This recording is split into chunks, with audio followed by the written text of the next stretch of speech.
Continuamos subindo a montanha, né, irmãos? Amém. Isso aí. Semana passada foi meio que a mensagem tema de 2022, 2023, 2024. Mas a gente não pode ficar subindo a montanha o resto da vida também não, tá? Vamos subir a montanha e depois ficar lá por cima mesmo. Vamos morar lá em cima. E hoje a gente tem um tema para essa mensagem, chama O Melhor Lugar do Mundo. E eu vou falar para vocês, isso não precisa ficar imaginando figurativamente qual é o melhor lugar, se é dentro de você. Eu estou falando de um lugar literal. E quantas pessoas já não sonharam em viver em outros lugares? Eu não sei qual a vivência de vocês, eu já consegui viajar por alguns países, poucos, mas consegui de primeiro mundo. Hoje em dia todo mundo tem acesso a informações e a gente vai à internet e a gente sabe notícias, são coisas que às vezes são trazidas até através da televisão, né? Lugares maravilhosos. Eu posso lembrar de Paris, poxa, que lugar lindíssimo. Quantas atrações, quanta beleza urbana. Aí a gente vai para um outro lugar, a Patagônia, lindíssima, quanta beleza natural, e você fica assim, só sonhando com esses lugares. A irmã está fazendo assim, que já experimentou de alguns lugares e provavelmente ela já sonhou em viver em outro lugar. E aqui no Brasil mesmo, a gente tem outros lugares que a gente sabe que são mais desenvolvidos do que onde a gente vive. Recentemente estive em São Paulo e eu acho que isso é muito particular de cada um, né? Eu, particularmente, não gostaria de morar em São Paulo. Já teve uma época que sim, mas hoje em dia eu olho para São Paulo e eu falo, não é um lugar. Mas os meus cunhados, eles adoram São Paulo. Minha irmã mora lá também, a irmã da Vivian, e eles adoram São Paulo. E eles falam, hoje eu não voltaria para o Rio, eu gosto daqui, eu me sinto bem aqui, e amém por isso. Mas todos nós precisamos achar um lugar. E continua a pergunta, qual é o melhor lugar do mundo? No primeiro século, existia um lugar, que era um lugar dos sonhos. Era uma cidade muito desenvolvida, uma cidade economicamente e comercialmente de primeiro mundo. Todas as coisas lá eram maravilhosas. E muitas pessoas, consequentemente, deveriam querer viver lá, porque lá tinha emprego, porque lá tinha uma situação urbana muito boa, lá tinha tudo que o desenvolvimento pode oferecer. E o nome desse lugar, pasmem vocês, Laodiceia. Laodiceia era uma cidade situada na Ásia Menor. Hoje a gente não tem mais esse mapa, hoje seria na Turquia.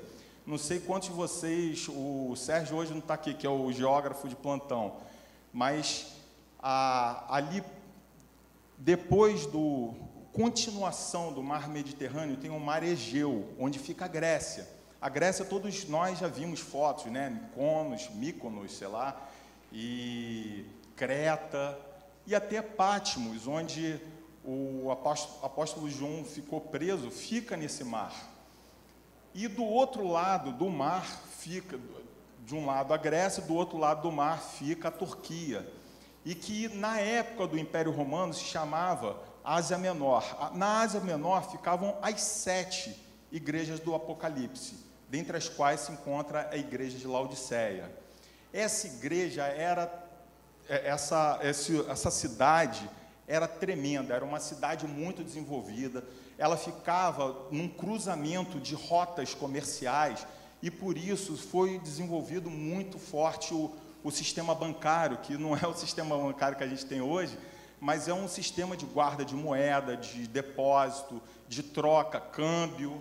Então muitas pessoas se enriqueceram por conta disso. Tinha um comércio na época, hoje a gente fala em Milão, né? Eu não sei, as mulheres, eu acho que conhecem mais isso, Paris, Milão e sei lá o que, onde são os centros da moda. E Laodiceia era centro da moda, tinha um comércio de lã negra naquele lugar, uma lã assim mais trabalhada, uma roupa da moda, e eles comercializavam muito isso lá. E ainda era um polo de desenvolvimento medicinal, de produto medicinal. Então aquela cidade era maravilhosa, as pessoas que ali viviam só tinham um problema: a água de lá não era da melhor qualidade. Mas a tecnologia resolve tudo, né? Então construíram aquedutos vindo de Hierápolis, que era uma cidade vizinha, vindo de Colosso, que também era outra cidade vizinha, e eles se abasteciam daquela água. Água saloba, mas eles davam um jeito deles lá e vida que segue. Amém? Mas o que tem de ruim ali? Será que tem alguma coisa de ruim? Sempre que a gente vai para um lugar, e eu acho que a gente deveria fazer esse exercício sempre, eu quero viver em tal lugar, esse é o meu sonho. Eu estou achando que aquele lugar, morar em Nova York, seria um lugar dos sonhos para viver. Eu acho que ir para o interior do Rio de Janeiro seria o lugar dos sonhos, mais paz, né? Menos violência, talvez. E a primeira coisa que eu acho que, a primeira pessoa que eu acho que tem que perguntar é Jesus, né? Jesus, tem alguma coisa de ruim ali? Tem alguma coisa de ruim aqui? Porque a gente está falando do melhor lugar do mundo, e eu acho que a gente tem que incluir também o lugar onde a gente vive, não só aqueles lugares que a gente sonha. E vamos ver o que Jesus diz. Eu convido vocês a abrirem as suas Bíblias em Apocalipse 3. Vamos ler a partir do versículo 14.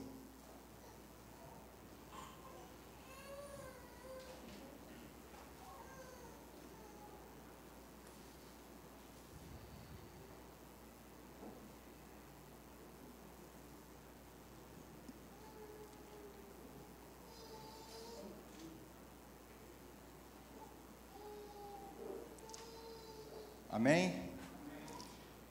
Ao anjo da igreja de Laodiceia escreve: assim declara o Amém, a testemunha fiel e verdadeira, soberano da criação de Deus. Conheço as tuas obras, sei que não és frio nem quente.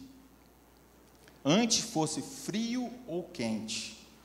E por esse motivo, porque és morno, não és frio nem quente, estou a ponto de vomitar-te da minha boca.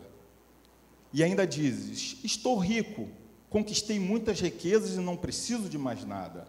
Contudo, não reconhece que és miserável, digno de compaixão, pobre, cego e que está nu. Vamos repetir essa parte, vamos ler de novo.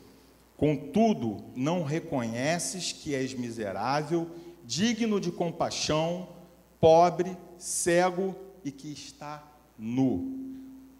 Portanto, ofereço-te este conselho: adquire de mim ouro refinado no fogo, a fim de que te enriqueças, roupas brancas, para que te possas cobrir tua vergonha, vergonhosa nudez, desculpa. E compra o melhor colírio, que ao ungir os teus olhos possam enxergar claramente. Eu repreendo e corrige a todos quantos amo. Sê, pois, diligente e arrepende-te. Vamos repetir essa parte também. Eu repreendo e corrijo a todos quantos amo. Sê, pois, diligente e arrepende-te. Eis que estou à porta e bato. Se alguém ouvir a minha voz e abrir a porta, entrarei na sua casa e cearei com ele, e ele comigo. Ao vencedor, eu lhe concederei que se assente comigo no meu trono, assim como eu venci e me assentei com meu Pai no meu trono. Aquele que tem ouvidos, compreenda o que o Espírito revela às igrejas. Amém? Dá para perceber o que tinha de ruim naquele lugar? Mas parecia bom. Isso que a gente tem que não perder de vista, porque parecia bom. As pessoas que se reuniam numa igreja naquela época eram como nós, e eles estavam naquele lugar ali e se sentiam bem. Eles achavam que estava tudo certo. E quando Jesus aponta para eles, ele fala, vocês são pobres. Vocês pensam que vocês são ricos, mas vocês são pobres, vocês são cegos e estão nus. A cidade de Laodiceia, na verdade, todas essas cartas, elas se aplicam não só àquela época. Elas foram escritas no Apocalipse justamente para que todos nós pudéssemos receber essa mensagem enquanto igreja. E essa mensagem, alguns estudiosos, eles desenvolvem muito bem o sentido profético das mensagens da igreja. Quando eles separam duas igrejas para o final dos tempos, que seriam Filadélfia e Laodiceia. Filadélfia seria a igreja aprovada, que a gente não vai entrar no mérito hoje, e Laodiceia seria a igreja reprovada. Então, hoje, quando a gente olha para essa carta e a gente lê isso, a gente precisa tentar se incluir, sob o risco da gente parecer que nós estamos cegos também e não estamos vendo a nossa própria condição. Lá vem machadada, mas é por isso que eu pedi para repetir. Jesus, quando fala com a gente, ele não quer acabar com a gente, ele quer construir a gente. Ele quer que a gente continue subindo, que a gente continue se aproximando dele. E se um dia a gente perder, ele vem atrás e ele quer, por amor, nos construir junto com ele. Então, essa é a mensagem que se aplica à igreja de Laodiceia. E Jesus usa uma linguagem muito própria daquela região. Como eu falei, as águas daquela região não eram boas. E ele usa para falar que não é frio nem quente, justamente porque a água de lá era uma água própria para vomitório. Era uma água assim que, se você bebesse ela no estado em que ela se encontrava, ela promovia uma ânsia de vômito. Então Jesus está usando a linguagem deles. Olha só o que ele está usando: a riqueza dos banqueiros. Ele está usando a medicina, cujo principal produto era um unguento que era usado nos olhos, e ele está usando a água, e ele está usando as vestes, porque tinha a questão da lã negra, que era usado tipo o centro da moda, e ele está falando, vocês se vestem muito bem, mas vocês estão como nus.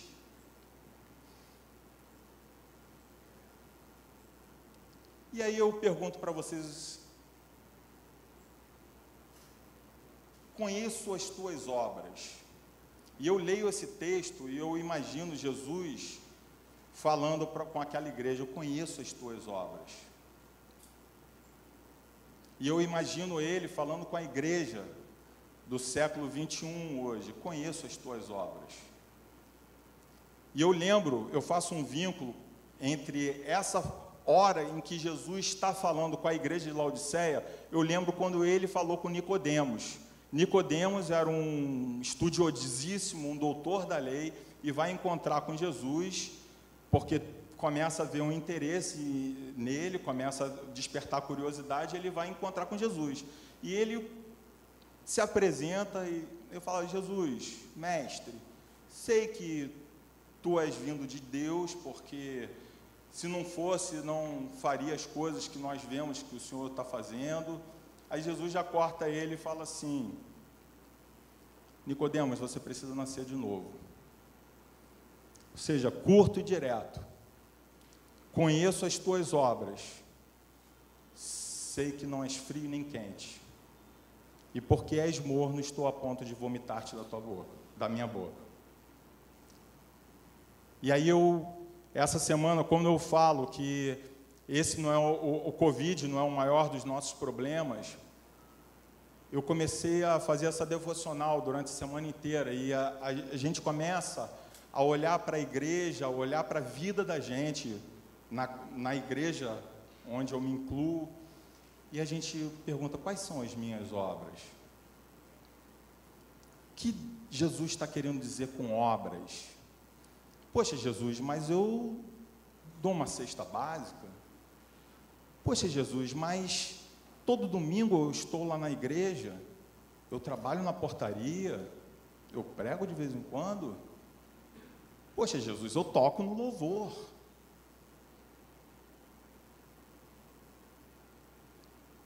E eu começo a olhar para as outras cartas e eu vejo que a igreja do final dos tempos é a pior de todas. A igreja não aprovada. Eu lendo com cuidado, eu vi a igreja de Sardes, que fica também no início do capítulo 3, e Jesus também começa arrebentando com ela. Mas pelo menos no meio da carta, Jesus fala, poxa, mas ainda tem no meio de vocês alguns que não se dobraram. Mas na igreja de Laodiceia eu não vejo isso. Eu vejo uma igreja perdida e que ela precisa se reencontrar. E Jesus, o que ele faz é usar a linguagem para que eles vejam exatamente o que estava acontecendo naquele meio. Eu estou me importando muito com as minhas riquezas, eu estou me importando muito com aquilo que aparentemente me parece bom, mas eu não tenho o suficiente para te servir. E eu faço a seguinte pergunta, voltando ao nosso tema, do qual a gente ainda não saiu dele, mas vocês vão entender, porque a gente continua falando do melhor lugar do mundo, lembra? E eu pergunto para você, se você hoje pudesse escolher qualquer lugar para viver, onde você viveria? Essa pergunta é de $1 milhão. Precisa falar para mim não, mas pense. Olha, eu tenho a oportunidade hoje, eu te dou um emprego onde você quiser, se essa é a sua preocupação. Eu te dou uma casa, ou o teu emprego vai te dar condição de pagar um aluguel. Você quer viver num país de primeiro mundo? Está lá. Você quer viver lá agora Maldivas, né, da moda, Tahiti? Quer viver num lugar paradisíaco desse? Eu vou te arrumar um empreguinho lá, você vai viver com uma vida mais tranquila, mas, cara, vai viver bem. Onde você viveria se você pudesse escolher hoje?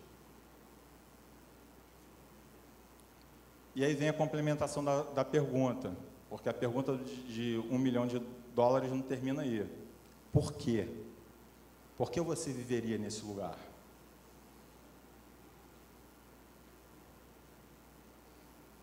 E eu garanto para vocês que a nossa resposta, ela se vincularia a coisas que existem de vazio dentro de nós.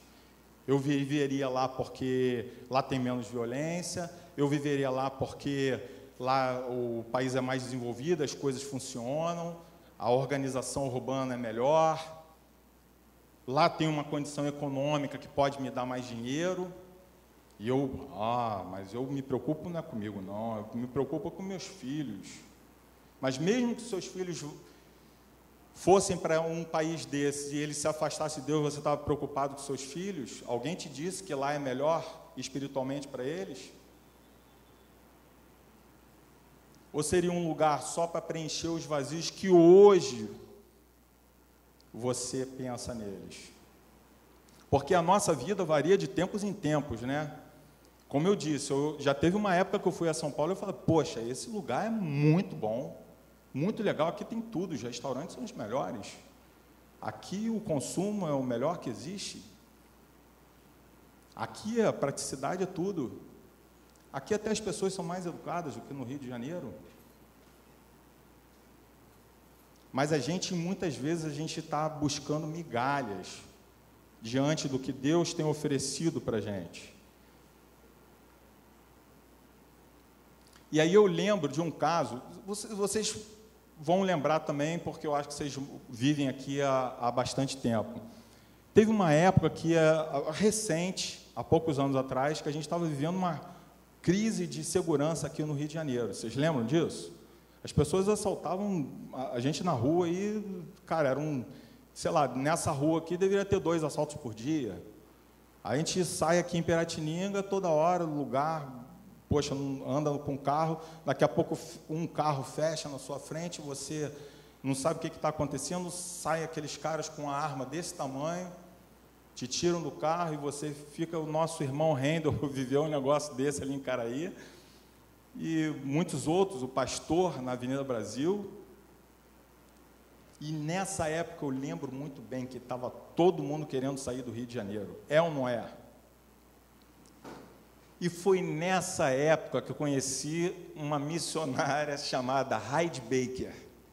Vocês já ouviram falar em Heidi Baker? Heidi Baker era uma americana que recebeu o seu chamado aos 18 anos de idade. Ela era de uma classe média alta. Essa mulher, ela passava as férias com os pais, na época, na Suíça, era abastada.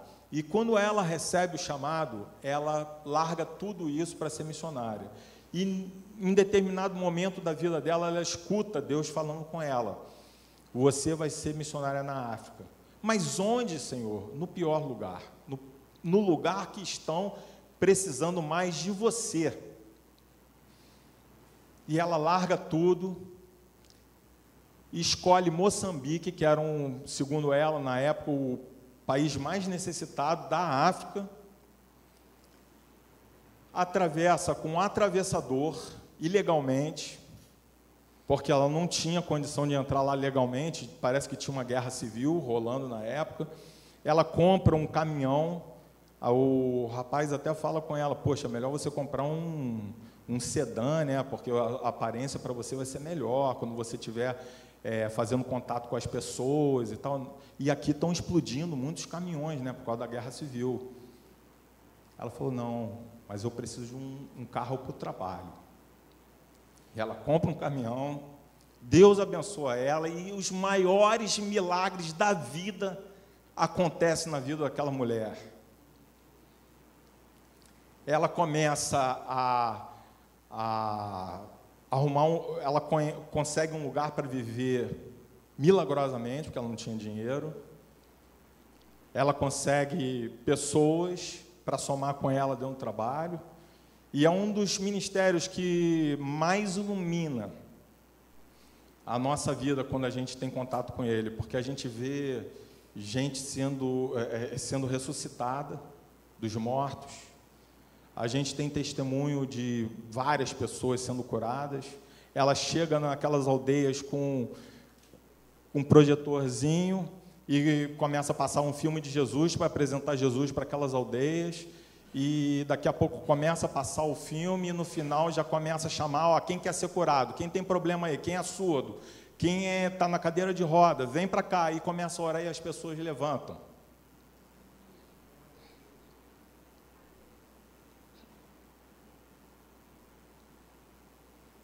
Para aquela mulher, qual era o melhor lugar? Os Estados Unidos, dentro do conforto dela, de classe média alta, doutora em não sei o que, mestrada, que ela tem, porque ela poderia ter um emprego muito bom com esses títulos todos. Ou foi a África?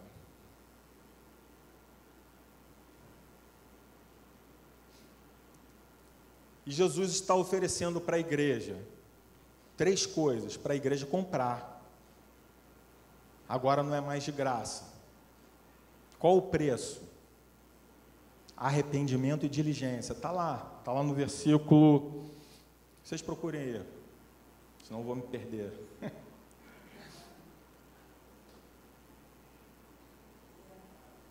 No versículo 19. Eu repreendo a todos quanto amo. Sê, pois, diligente, zeloso, né?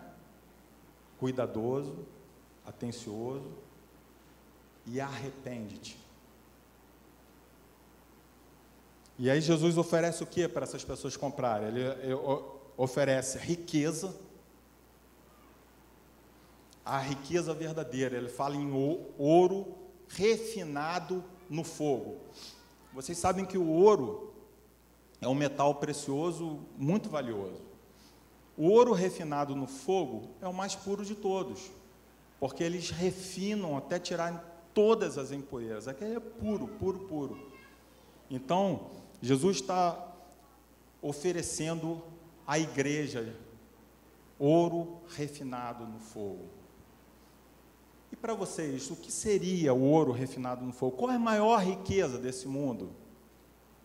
Incrível que normalmente a gente fala assim, poxa, mas a maior riqueza do mundo é estar com Jesus. A gente cantou isso aqui. É o melhor que existe. E aí na segunda-feira a gente já volta para nossas vidas miseráveis.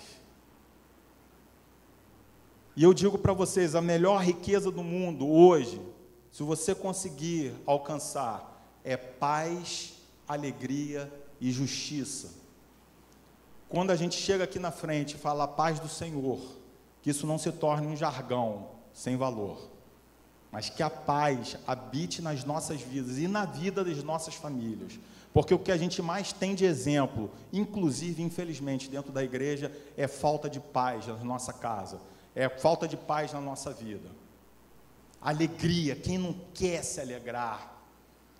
Mas a gente está tão envolto a tantos problemas que a gente não consegue mais olhar para aquilo que pode trazer alegria para a gente. Essa semana a gente estava conversando lá em casa e a Vivian, eu lembro que o pastor, depois que ela pregou aqui, o pastor orou por ela e falou, olha, proteja ela, vocês lembram disso, né? Proteja ela de toda investida maligna, de toda opressão, de tudo que venha contra a vida dela. E ela passou uma vida difícil, uma semana difícil. E a gente estava lá junto conversando e ela falou assim, poxa, Augusto, eu não sei por que eu estou com tanta preocupação, porque a nossa vida é muito boa, né? E eu acho que a partir desse momento a gente tem que começar a olhar para as coisas boas, ver tudo que Jesus tem feito por nós, tudo que Ele representa na nossa vida e falar assim, caramba, que vida boa. E automaticamente a gente vai se transformando e se alegrando.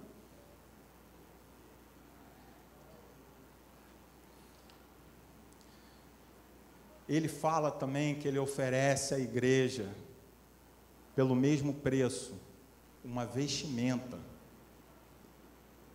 Olha, eu vou te vestir de roupas brancas. Por quê? Porque você está nu.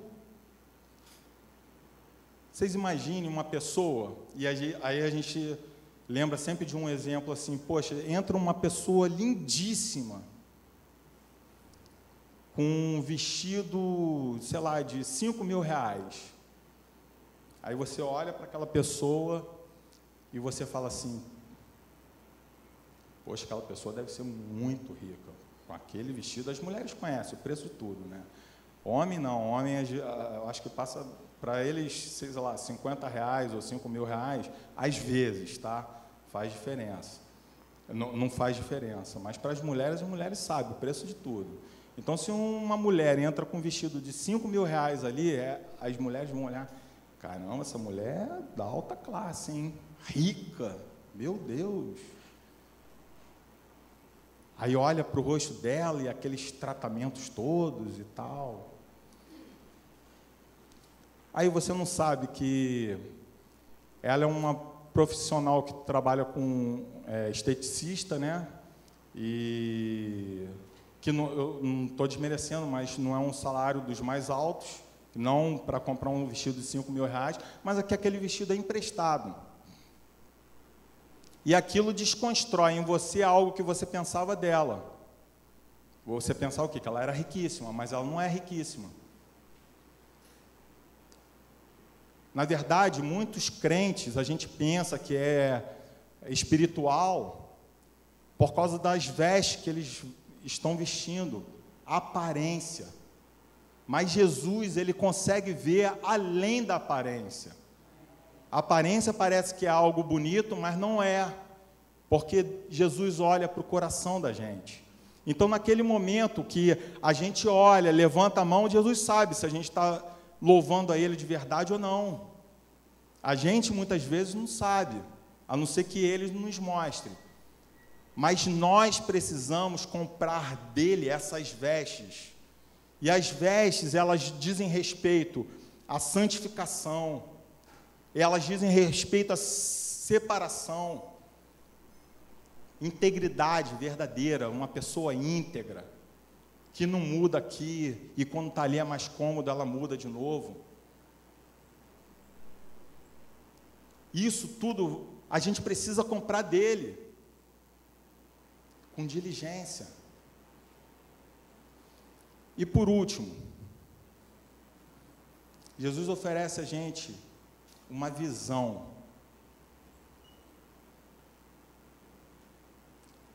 Isso para mim é o principal de tudo. Porque se a gente não vê, a gente não tem mais nada. Eu posso estar vendo tudo deturpado. Eu costumo falar com os adolescentes, e isso não é uma frase minha, mas o mundo que a gente não vê é mais real do que aquele que a gente enxerga. Dá para sacar? O mundo espiritual, ele é muito mais real do que o mundo de aparências.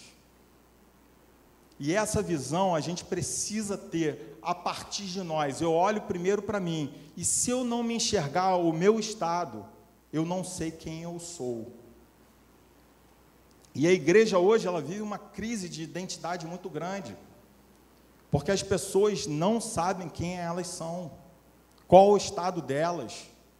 Por isso que muitas vezes eu olho para a média, e eu falo assim, estou legal, estou acima da média, mas não percebes que é pobre, cego e nu, porque eu estou olhando para o parâmetro errado. Eu tenho que olhar para o parâmetro certo. Eu não tenho que olhar em cima do defeito das pessoas, eu tenho que olhar em cima da qualidade das pessoas. Eu não tenho que olhar para a pessoa que é medíocre, eu tenho que olhar para aquela que é crente de verdade, assim como em Sardes, que Jesus diz, olha só, mas eu sei que tem alguns entre vocês que não se dobraram. É para essas pessoas que eu tenho que olhar.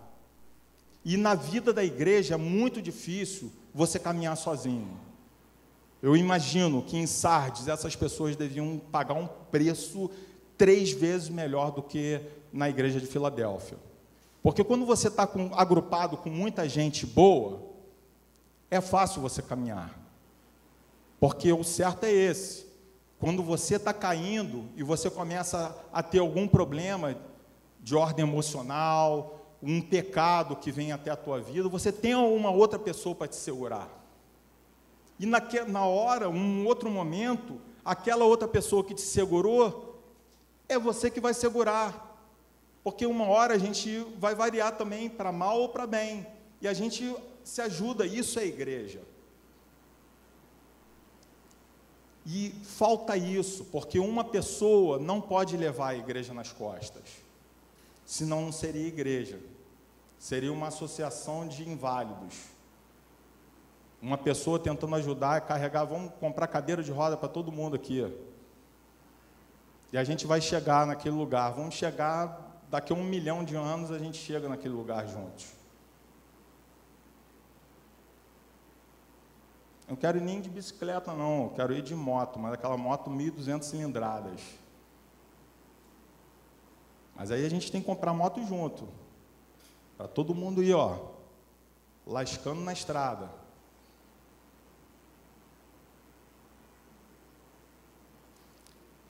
Essa visão de quem nós somos é que constrói a nossa visão do mundo. Eu só consigo enxergar o mundo de forma real se eu conseguir me enxergar de forma real.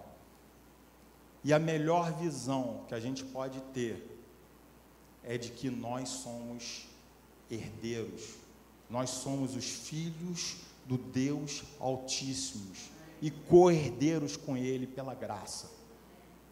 A autoridade está em nossas mãos. Se a gente não consegue reconhecer isso ainda, é porque nós não estamos no caminho da subida.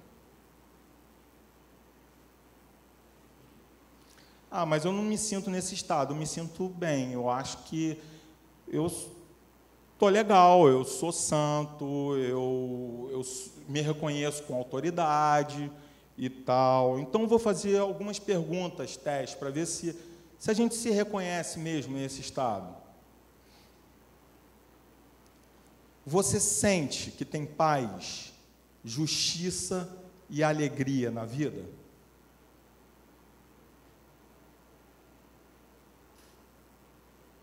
Por que eu quereria viver em outro lugar, então? O que está me faltando? Você se sente separado o suficiente, íntegro, digno? Por que então você busca tantas coisas para se sentir melhor diante de outras pessoas? Eu tenho que me sentir aceito. Eu tenho que me sentir mais bonito, porque senão não vou me sentir aceito. Eu tenho que me sentir, sei lá, mais estudado, mais culto, porque senão não vou me sentir aceito. E por último, você acha que sabe realmente quem você é e o que representa nesse mundo?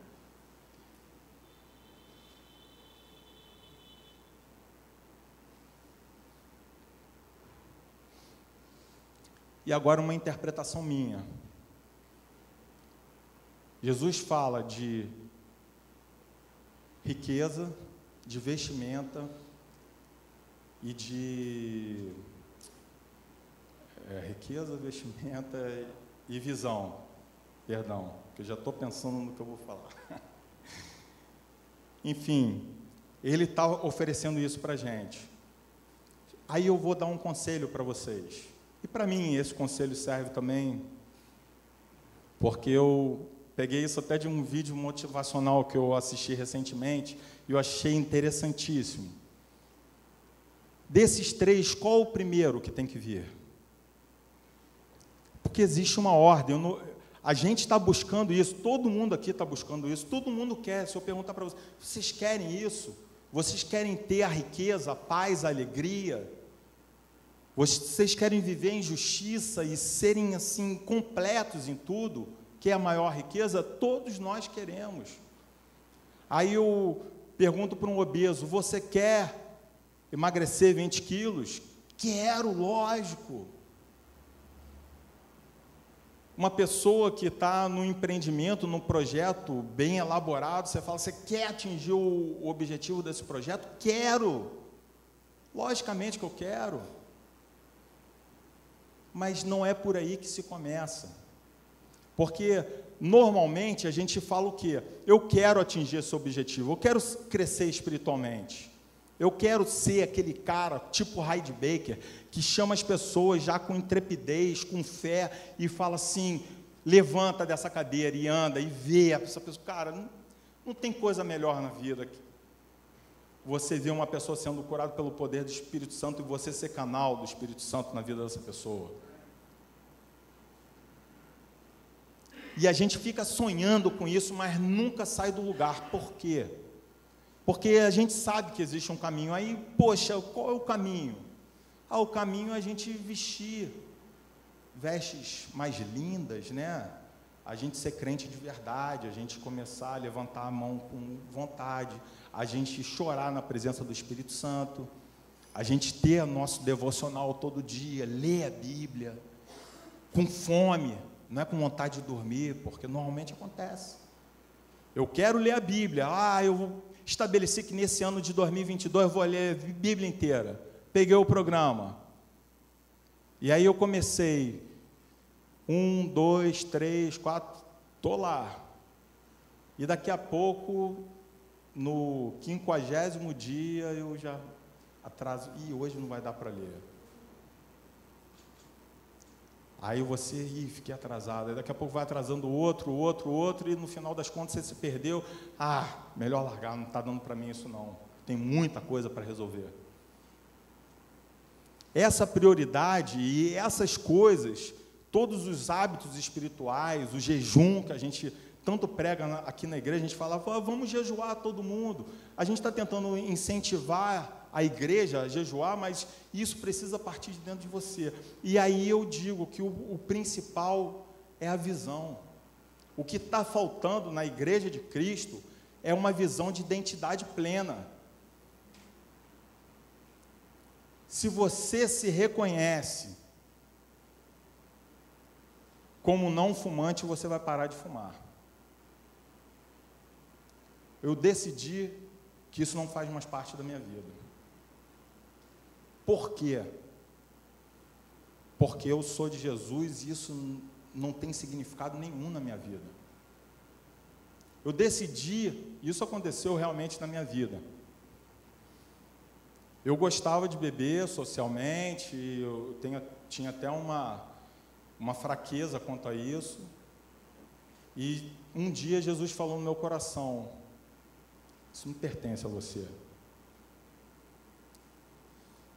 E não precisou de mais uma força para eu jogar aquelas bebidas todas no vaso sanitário e nunca mais olhar para elas. E se você me pergunta hoje: Augusto, você tem vontade de beber? Cara, nenhuma vontade de beber. E olha que eu tenho tendências familiares. Eu sei até explicar, depois eu posso até explicar para você com mais detalhe, mas eu tive 2 tios alcoólatras. Um deles morreu porque bebeu, capotou com o carro, foi para o hospital, fugiu do hospital para beber, estava com hemorragia interna, morreu.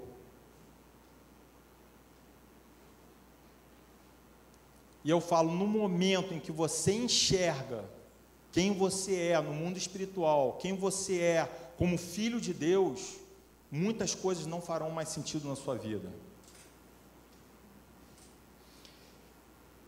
Então você precisa primeiro se enxergar. Eu soube que o Romário fez uma bariátrica, né? O cara que estava falando disse assim: poxa, eu até entendo a ansiedade das pessoas, a luta das pessoas de emagrecerem e tal, mas eu, na maior parte das vezes, eu faço uma entrevista antes com a pessoa que quer, candidata àquela bariátrica. E o outro dia eu estive com uma mulher de 150 quilos. E ela disse o seguinte para mim: por que você quer fazer a bariátrica? Eu quero fazer a bariátrica porque eu não consigo emagrecer. E ele foi fazendo perguntas e chegou à conclusão de que ela não queria mudar a cabeça. Ela queria fazer a bariátrica, emagrecer e se sentir bela. E ele falou: eu não vou fazer a bariátrica em você, porque você precisa primeiro passar por um psicólogo. Você precisa primeiro consertar todas as mazelas que têm te influenciado a comer, porque não vai adiantar, eu vou fazer a bariátrica com você, e se a ansiedade, todos esses problemas que estão rondando a sua cabeça, que te chamam para comer, eles continuarem aí, não vai adiantar nada. Então eu preciso, e você vai emagrecer e depois você vai engordar de novo, porque normalmente a gente vê. Mas eu preciso que você mude a sua cabeça. O dia que você acreditar que você não é gorda, você vai emagrecer. Porque o dia que a pessoa acredita que ela não é mais aquela pessoa, o objetivo vai se tornar uma consequência. Porque ela não acredita e dia após dia ela vai fazendo coisas segundo o que ela agora acredita, que é diferente. E no final o objetivo está lá. E esse é o caminho para a subida do monte, da montanha. E por fim,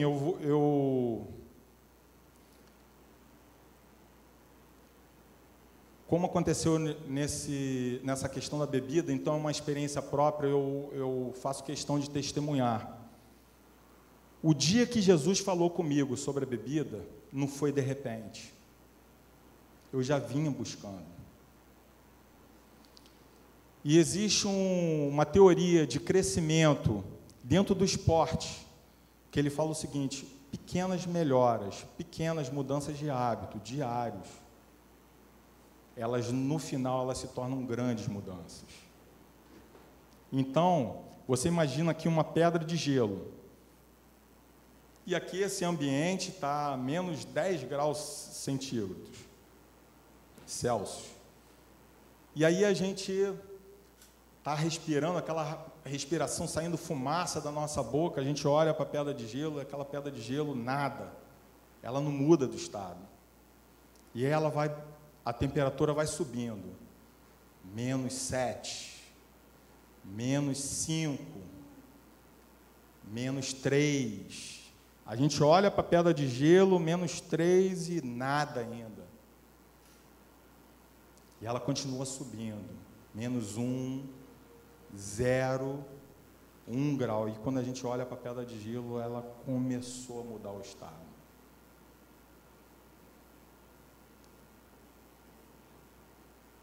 Essa gradação, ela precisa ocorrer até que a gente alcance o nosso objetivo. Porque vai ser de uma hora para outra que as coisas vão acontecer na vida de vocês e na minha vida também, naquilo que precisa acontecer. Mas quando a gente olha para uma pessoa que mudou de repente, ele parou de beber, que lindo, não sei o quê. Mas a gente não sabe que aquilo teve um caminho até chegar ali. E Jesus fala no verso: eis que estou à porta e bato. Aquele que abrir a porta, eu entrarei e cearei com ele. Isso é uma promessa. Agarrem-se a essa promessa. Porque Jesus está falando, olha só, isso não é salvação. Você já foi salvo. Você precisa, além da salvação, cear com ele. Porque senão você não vai ter paz nem alegria na sua vida. Eu garanto isso. Onde quer que você estiver, você pode estar no Brasil, no Rio de Janeiro, pode estar no Japão, pode estar nos Estados Unidos, em nenhum lugar, no lugar mais paradisíaco do mundo. Eu garanto que vai ser só por aquele pequeno espaço de tempo que você estiver lá. Quando você voltar, acabou, mas eu quero morar lá. Então você vai ficar lá e daqui a pouco você vai se acostumar e vai ver todos os problemas que tem lá também. Quem já experimentou isso sabe que não existe lugar perfeito no mundo. O lugar perfeito no mundo é o lugar que Deus coloca no seu coração para viver. E qual é o melhor lugar do mundo, então, para se viver? Já que eu respondi, vou contar um exemplo para vocês. Tem um livro que eu acho uma narrativa curtinha, uma narrativa lindíssima, o livro de Ruth, no Antigo Testamento, na época dos juízes. E a terra lá de Canaã estava em crise, seca. Naquela época era assim, secou, acabou a pecuária, acabou a agricultura e está todo mundo com fome. E uma família resolve se mudar. Ela resolve, ali do lado tem um lugar muito mais legal. E eu até esqueci, ela era moabita. E ali em Moabe é uma cidade muito legal. Eles estão ganhando dinheiro, está tendo lá agricultura, estão fazendo as colheitas todas boazinhas. Vão para lá, vamos sair daqui e vão para lá. Beleza. Saiu a mulher, o marido e 2 filhos. Chegaram lá, os 2 filhos cresceram, se casaram com 2 moabitas. E aí foram, daqui a pouco o marido morreu. Então a mulher ficou sozinha com os 2 filhos e as 2 noras. E daqui a pouco os 2 filhos morreram naquela terra. E não foi de Covid, não. A terra era boa, hein? E de repente, aí que está o cerne da questão, ela resolve voltar, porque ela teve a notícia de que na terra natal dela estava voltando a ter colheita. Então eu estou longe da minha família, eu estou longe dos meus conhecidos, eu estou longe do meu povo, eu vou voltar para lá, porque agora lá parece que tem alguma riqueza, eu vou voltar. E aí ela aconselha as 2 noras, vocês fiquem aí, porque vocês são moabitas, e vocês não precisam caminhar comigo. Eu já sou velha, não tem como te dar mais filhos para casarem com vocês. E aí vem um texto da resposta de Ruth a ela. Fica no capítulo 1, versículos 15 e 16, para a gente terminar. Então Noemi aconselhou: olha, tua cunhada voltou para junto do teu povo e para o seu Deus, um Deus minúsculo. Ela está falando da outra nora, que tinha resolvido ficar lá em Moabe. Volta também com ela. Ao que lhe respondeu Ruth: não insistas comigo, para que te abandones e deixe de seguir-te. Pois aonde quer que fores, irei eu, e onde quer que pousares, ali pousarei eu. O teu povo é o meu povo, o teu Deus, com D maiúsculo, é o meu Deus.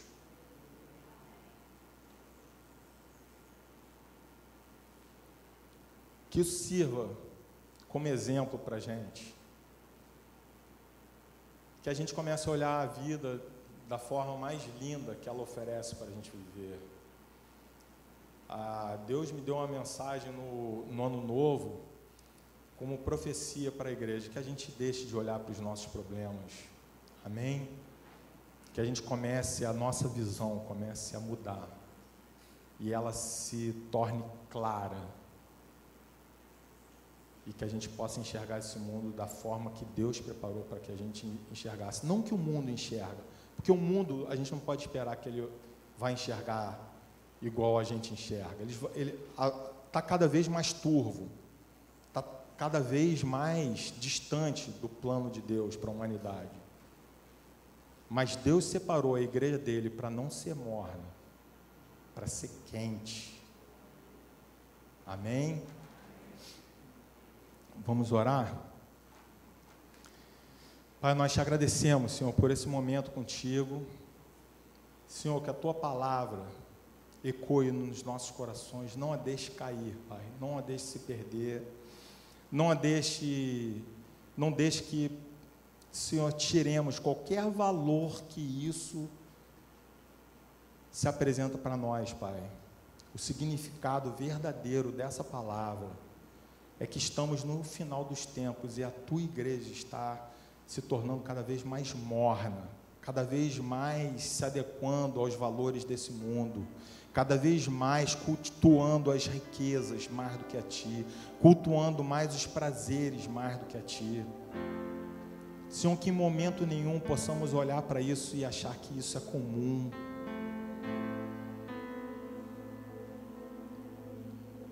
Pai, na Tua palavra está dito que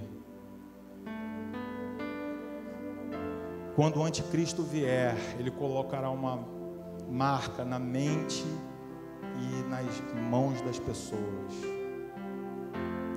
Senhor, nós entendemos que isso não é um chip, mas em primeiro lugar, isso são ideias e ações. O Senhor nos protege para que nós nunca nos dobremos, Senhor. Que as nossas vestes continuem cada vez mais alvas, Pai. Que o nosso ser cultue a Ti em profundidade, em espírito, Deus. E que alcancemos, Senhor, não na vida que virá um dia, que isso não seja um projeto do futuro, mas que esse seja um projeto do agora, que nós alcancemos a verdadeira riqueza que o Senhor separou para a gente. Nós estamos, Senhor, como igreja, declarando, nós estamos nos arrependendo, nós estamos abrindo essa porta para que o Senhor entre e ceie, não só conosco, mas com as nossas casas. Senhor, planta aqui homens dignos, homens fortes de verdade, não musculosos, mas homens fortes espiritualmente.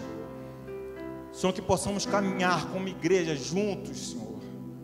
Soma dia a dia uma pessoa e mais uma, e mais uma, e mais uma, que no final tenhamos uma multidão de adoradores, Senhor, e pessoas que verdadeiramente ceiam contigo, e que possamos começar a caminhar essa caminhada não sozinhos, mas juntos, Pai.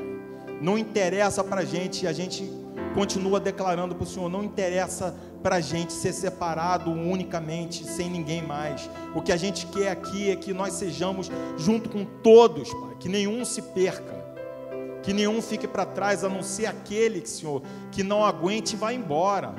Mas tem misericórdia dessas pessoas também, Pai. Que essa igreja seja forte verdadeiramente e seja a realização do projeto que o Senhor idealizou, não daquilo que nós queremos. Em nome de Jesus, Pai. Amém.